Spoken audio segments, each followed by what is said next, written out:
So this is supposed to be the freedom map of the world right here. And I don't know who decided what is free or not free, but if you look at this map, you see really high scores in places like Australia, Ireland, the UK, Norway, Finland, Poland, places like that. They're all supposedly really free, but some of these places are the same places like Spain, Italy, France, the UK, Australia, being some of those places that you could get locked up for saying an opinion on the internet. These are the same places that they're introducing the draconian spying software and biometric systems so that they know who's who, what they're doing on the internet, and that's going to get into the purchasing. So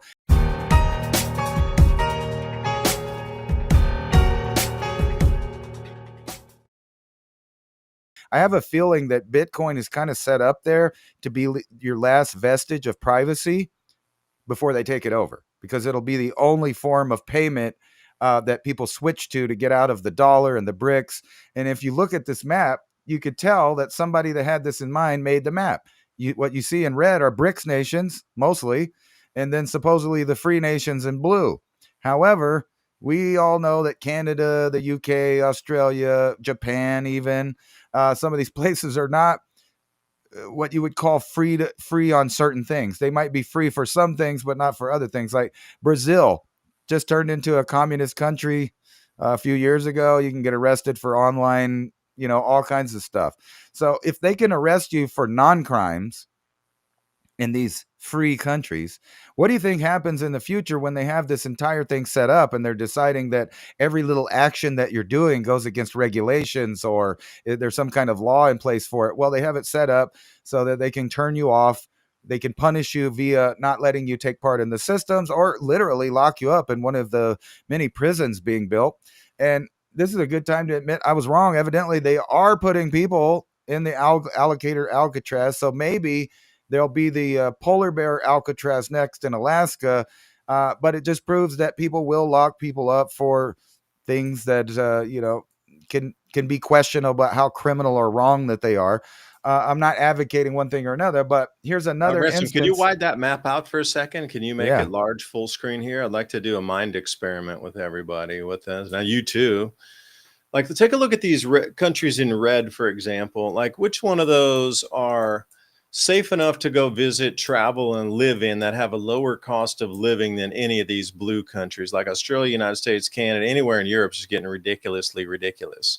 So I see Kazakhstan up there. That's going to be a big one coming up. Kazakhstan is the center of the financial capital of the new BRICS nations. China, if you're an American, maybe not so much. But other places, and look at Southeast Asia. I mean, you can still go to Thailand, you can still go to Malaysia, you can still go to Vietnam, and Indonesia is just an incredible place to go to. Great food, friendly people, low crime. If you like, surfing, outdoor activity thing, although the visa is only 2 months there. But like, Ransom, where are you looking at on the map that might be a place that you go, all right, well, I could jump there and live there for 3 months and move to another location for 3 more months or something to try to kind of outmaneuver all this craziness in terms of finance. Oops. That's going to be occurring. I mean, if you have the Bitcoin, be very leery if you're going to be doing Bitcoin loans, because your Bitcoin was in your wallet and then it needs to go to an intermediary. Now, they might be a private finance company, but somewhere along the way, that's going to touch a bank before it gets vaulted somewhere, like with BitGo or whatnot. So if there's a financial crisis in the great bail-in, like David Rogers Webb talks about, they're going to snap your Bitcoin up and then you will no longer own it. They might not even pay you out for it. They might just straight up steal it, So be careful with the Bitcoin loans. I mean, it's very precarious. Yeah, there's a lot of value there, but how do you actuate on that value without getting a tax liability? I digress. So where it says not free, so where do you think, Ransom, might be a spot in some of these countries where you go, well, lower cost of living, and it might just actually be conducive to jump between these countries if SHTF and all these blue nations?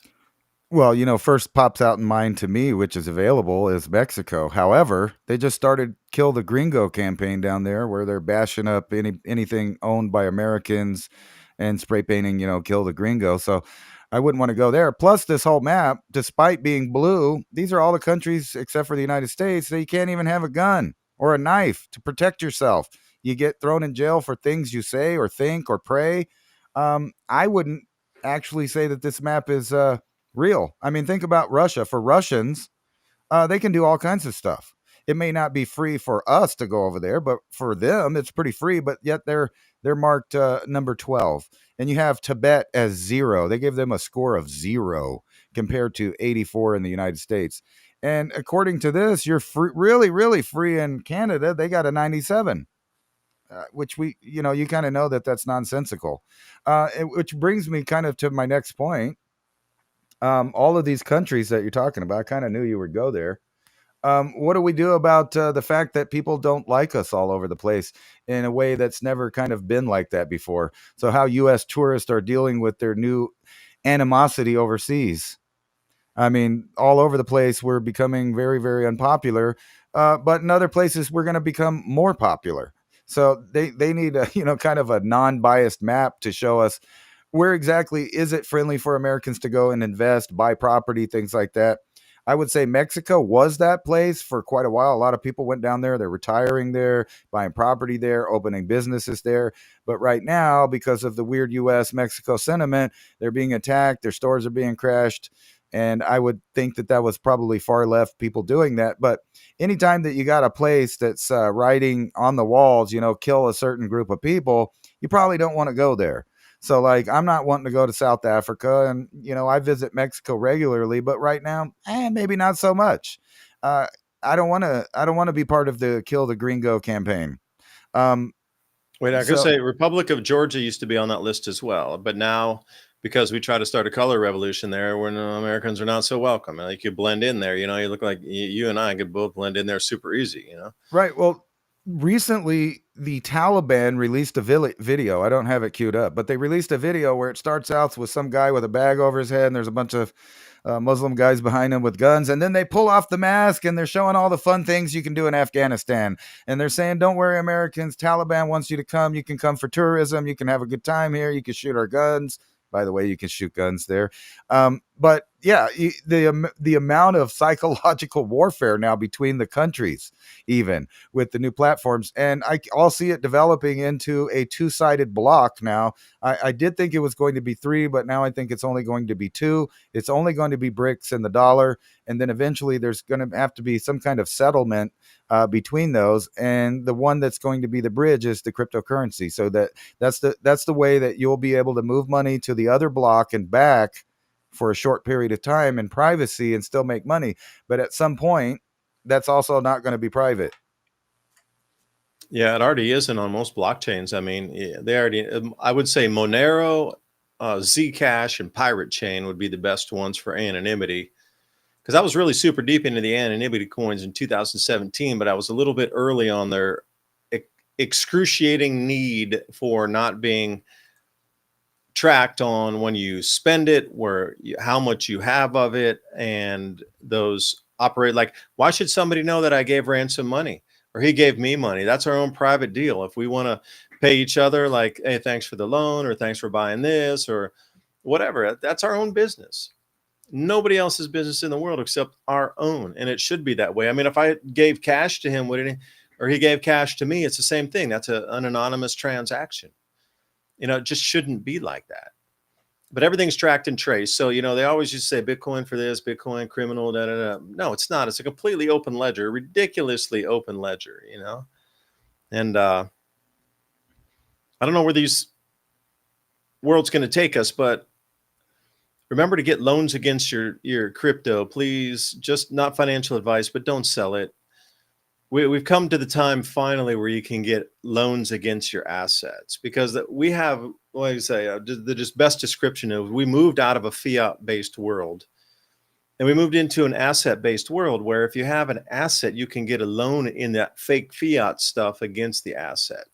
Now, with the house and with the home, would it get bailed in the great taking? Probably. But again, your crypto, if it's on a cold storage wallet, it won't get bailed in. It will maybe possibly get bailed in if you do that transaction out to get loans in fiat against your collateral, a Bitcoin or whatever you're going to, Ethereum. There's like anything you can pledge out there to get collateral. You can even get XRP loans. But that transaction touches a bank somewhere along the way because they got to give you fiat back out. And that's really what you want.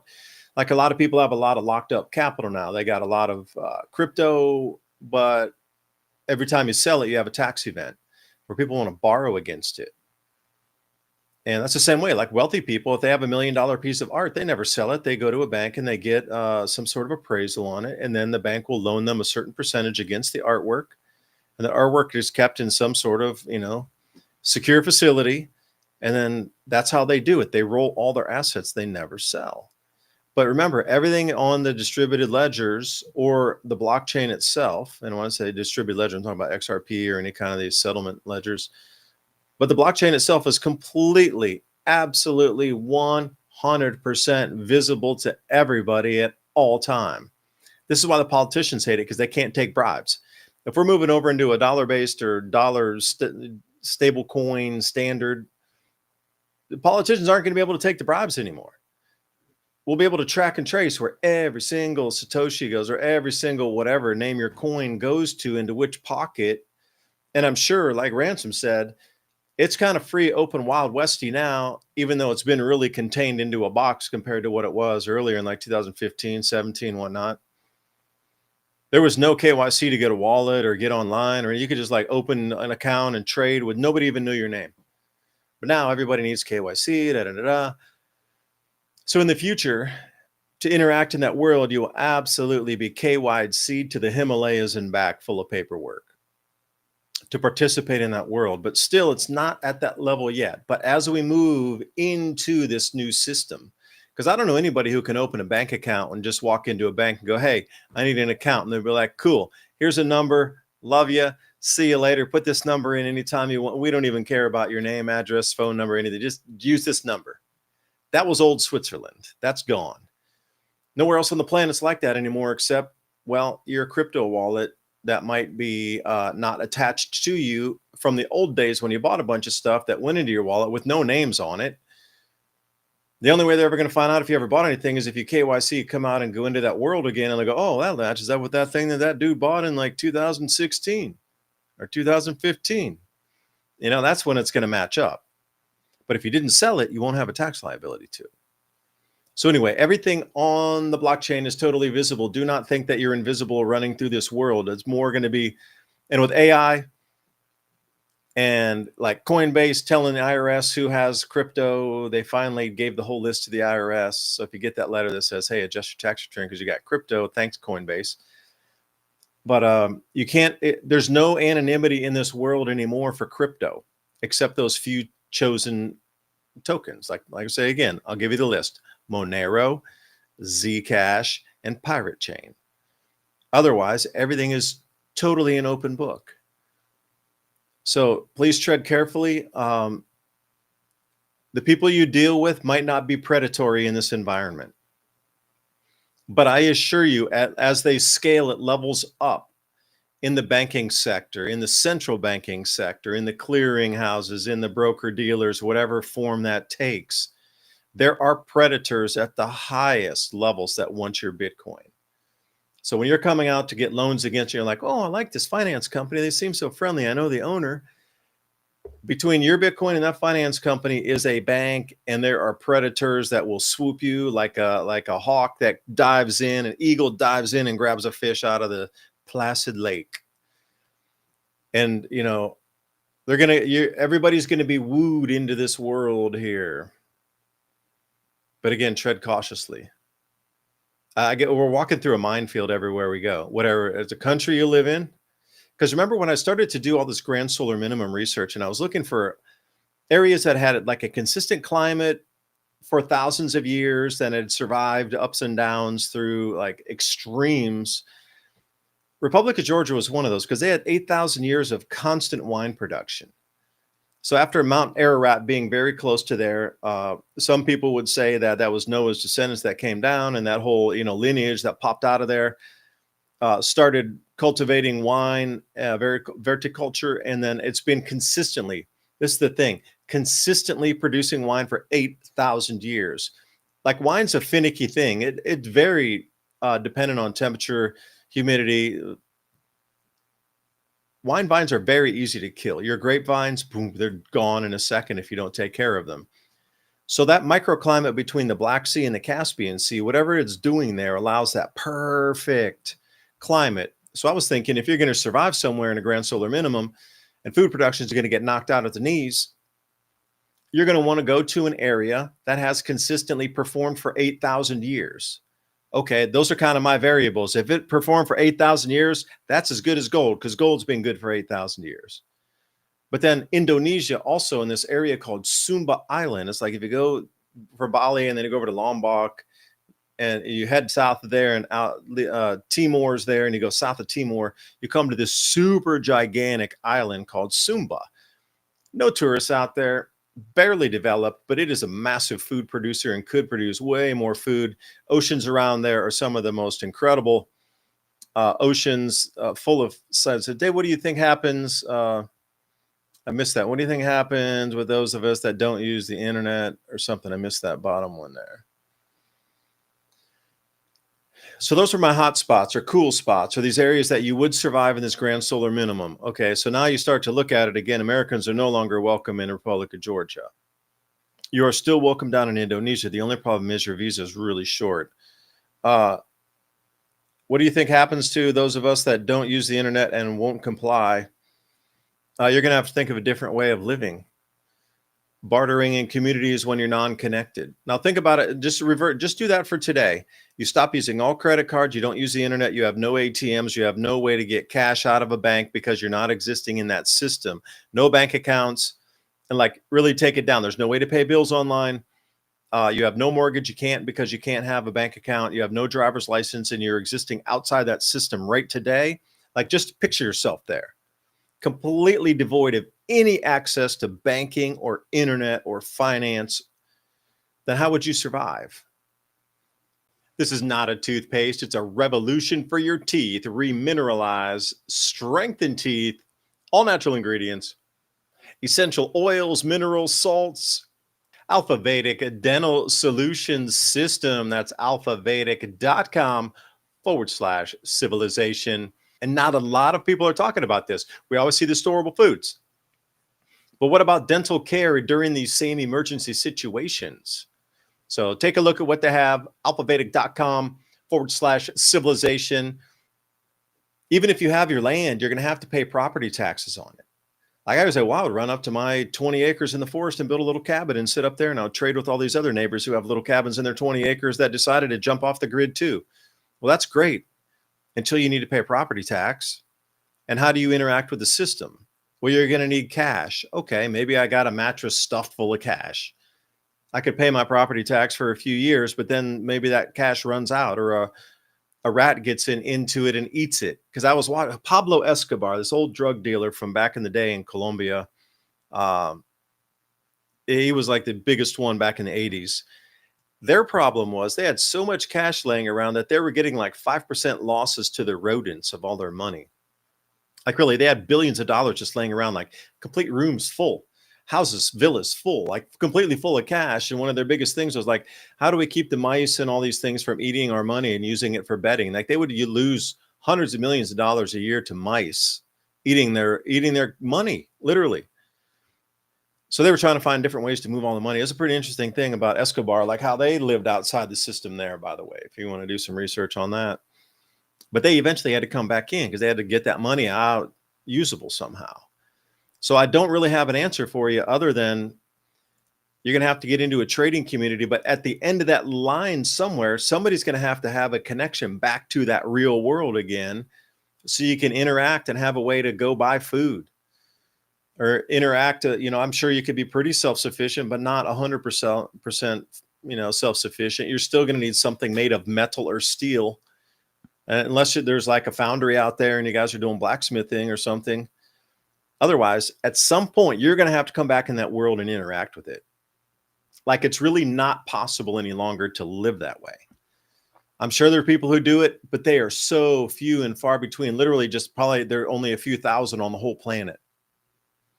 Otherwise, you're going to have to deal with the system and figure out how to do the very best you can of not deeply interacting with it, but just barely touching like a fingernail of your toe into the water to stay in there to have access to something. And anyway, how would you even communicate with anybody? You'd have to even have a mailbox. What are you going to do? Like, hey, send the letter to this tree on the side of the road that I carved a hole in, and you can drop a letter in there. Like, that's not even an address. So you couldn't even get posted mail to you if you don't want to use the internet. Like, there's a lot of things that are way outside the realm of being possible these days. And with this new digitized money coming in, yeah, smoke signals, exactly. But who can reply to those? And how can you trade that for value to then get something that you need for your life? Like, these are some real things that I've thought about many a times myself. Don't even kid yourself. Like, I have thought through many a scenario since the beginning and inception of this Adapt 2030 channel, seeing that this food was going to be the key thing with the thumb screws is going to be the food, your access to the food.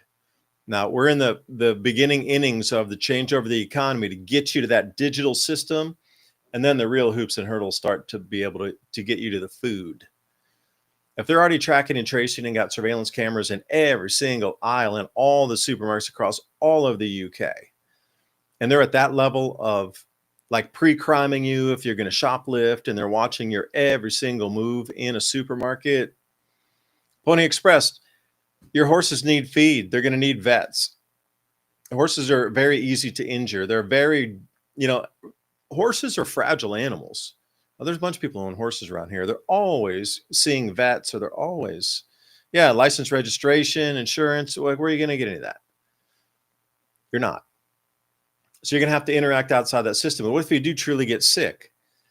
Like, there's pioneering medicine, and I get it. There's some herbal cures and things. But even the Amish, they know when it's time to go to a hospital. Like, you're going to have to interact in that world again of going to a hospital. Like, they have their own set of doctors. Like, the Amish are cool. Everybody loves them. They have their own set of like country doctors, or just doctors that will come out to the Amish farm to treat them if it's something within reason. But, like, they can set broken bones over there, and they can do anything like respiratory. They don't even get, I don't even know where the prescriptions come from. They just pop up and they got medicine, But if it's something very dire, they take them out of the farm and back to a real hospital. So, you're even battling in that kind of edge of things. At what point can you get injured so badly that you need a hospital? You're going to have to interact in that system. Now, I know you can go uninsured and whatever. A lot of people do. But even that point of, once you're back in the hospital again, there are going to be a lot of questions like, what's your address, where you live, and all these things. They got all your blood. They got your DNA. They got everything at that point. So you're back in the system again. That's what I'm saying. It's so difficult to not exist in this world today. You're going to have some basic something. I thought about the problem too, and I just haven't come to a solution. So if anybody out there does have a solution, please throw it here. Ransom's monitoring the comments, because I would look for it too, like a true solution for it. Like, how do you get outside the system without truly being in it? Because there's some normies that are so deep in it, man. They got the ear things and they're on constant Google and all these. Nah, not for me. And I guess I'll stop there, Ransom. But you know where I was going. You can't really not exist in the system anymore. No. Please remember civilizationcycle.com, and also buy me a coffee /civilization cycle.